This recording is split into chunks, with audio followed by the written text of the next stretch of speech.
आप सभी दोस्तों को राधे राधे। दोस्तों, आज की वीडियो में मैं एक ऐसे भक्त के चरित्र के बारे में आपको बताने वाला हूं जिनका अंतिम संस्कार करने के लिए स्वयं भगवान श्री कृष्ण आए थे। जी हाँ, उनका अंतिम संस्कार स्वयं भगवान श्री कृष्ण ने किया था। आखिर वो कौन से भक्त थे? आखिर उन्होंने कैसी भक्ति की होगी भगवान की कि भगवान ने स्वयं उनका अंतिम संस्कार किया?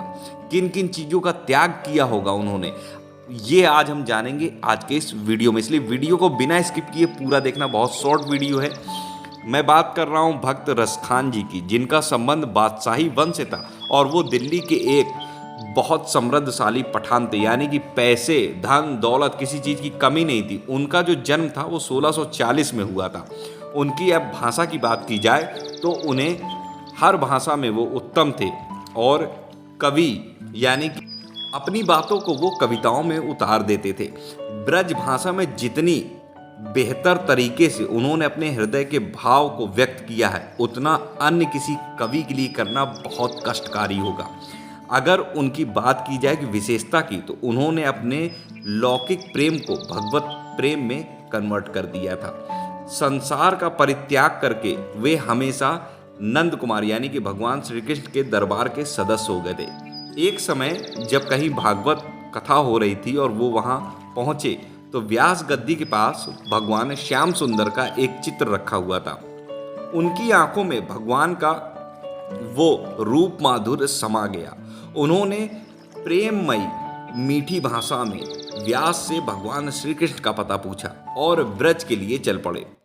रास रसिक नंद नंदन से मिलने के लिए वे कवि का हृदय बीन बज उठा, यानी कि उनके हृदय में एक प्रेम जिसे कंट्रोल नहीं किया जा सकता है, ऐसी भावना उत्पन्न हो गई और वे अपनी प्रेमिका की बात सोचने लगे कि अभी थोड़े ही समय पहले उनकी प्रेमिका ने कहा था कि जिस तरह तुम मुझे प्रेम करते हो, यदि उसी तरह तुम भगवान श्री कृष्ण को चाहते तो भव सागर से पार उतर सकते थे। पैरों की गति और तेजी से आगे बढ़ने लगी। उससे भी अधिक चाहने के लिए जो उनकी प्रेमिका ने कहा था, वे भगवान श्री कृष्ण की लीला भूमि में जाने के लिए तेजी से बढ़े और उन्होंने कल ही भागवत के फारसी अनुवाद में गोपी प्रेम के संबंध में विशेष रूप से प्रेममय तरीके से उसको सुना था और पढ़ा था, जिसको याद करके उनमें और इस फुर्ती आ गई। उन्होंने अपने मन को बार बार धिक्कारा और कहा कि मूर्ख ने लोक बंधन में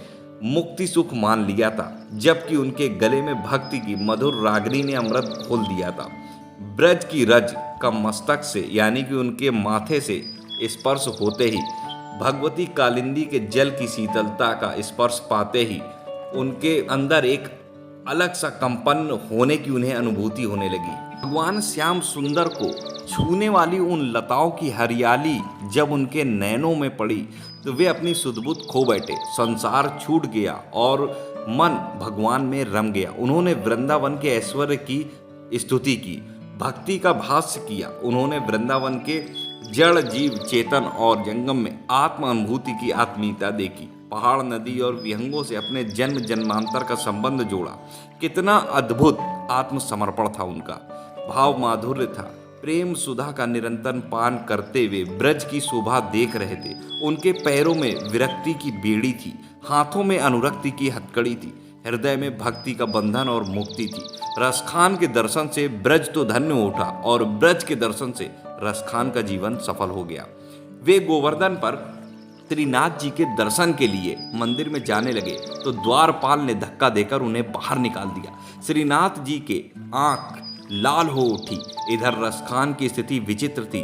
उन्हें अपने प्राणेश्वर श्याम सुंदर का भरोसा था। अन्न जल छोड़ दिया, न जाने किन पापों के फलस्वरूप मंदिर में उन्हें निकाला गया, ऐसा वे सोचने लगे। 3 दिन बीत गए। भक्त के प्राण कलप रहे थे, उधर भगवान भी भक्त की भावना के अनुसार विकल रहे थे। रसखान पड़े पड़े सोच रहे थे कि अहीर के छलने ने उनके हृदय की वेदना हर ही तो ली है। भगवान ने साक्षात दर्शन दिए उन्हें। उसके बाद गोसाई श्री विट्ठल नाथ जी ने उनको गोविंद कुंड पर स्नान कराकर दीक्षित किया, यानी कि दीक्षा दी।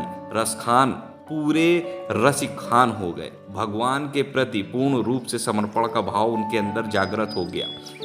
रसखान की काव्य साधना पूरी हो गई। उनके नैनों ने गवाही दी कि शेष गणेश महेश दिनेश और सुरेश जिनका पार नहीं पा सके, वेद अनादि अनंत अखंड अभेद कहकर नेति नेति के भ्रम सागर में डूब गए।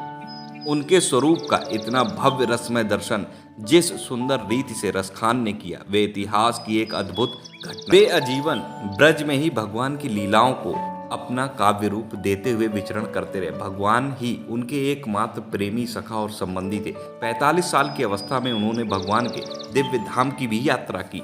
प्रेम देवता राधा रमण ने अंतिम समय में उनको दर्शन दिया। उन्होंने भगवान के सामने अपनी एक यही कामना की कि विदा बेला में केवल इतना ही निवेदन किया कि भक्त के हृदय की व्यवस्था का कितना मार्मिक आत्मनिवेदन है। भगवान की लीला से समृद्ध दृश्यों स्थलों जीवों के प्रति कितनी समीचीन आत्मीयता है। भगवान के सामने ही उनके प्राण चल बसे, जिनके चरणों की रज के लिए कोटि कोटि जन्मों तक मृत्यु के अधिदेवता यम भी तरसते हैं। उन्होंने अपने भक्त के मान को बढ़ाने के लिए स्वयं अपने ही हाथों से उनका क्रियाक्रम किया। प्रभु की कृपा का अंत पाना कठिन है, असंभव है। प्रेम के साम्राज्य में उनकी कृपा का दर्शन रसखान जैसे भक्तों के लिए ही सौभाग्य की बात है। आशा करता हूँ आज का वीडियो आपको पसंद आया। वीडियो पसंद आया तो लाइक करिए, इस वीडियो को शेयर करिए अन्य लोगों तक, ताकि और भी लोग भगवान श्री कृष्ण की भक्ति की ओर बढ़ सके, क्योंकि हम भक्तों के चरित्र से ही अपनी भक्ति को और मजबूत कर सकते हैं। और प्रेम की भक्ति ही एक ऐसी भक्ति है जिसके माध्यम से भगवान श्री कृष्ण और श्रीमती राधा रानी को पाया जा सकता है। मिलता हूँ अपने अगले वीडियो के साथ, तब तक राधे राधे।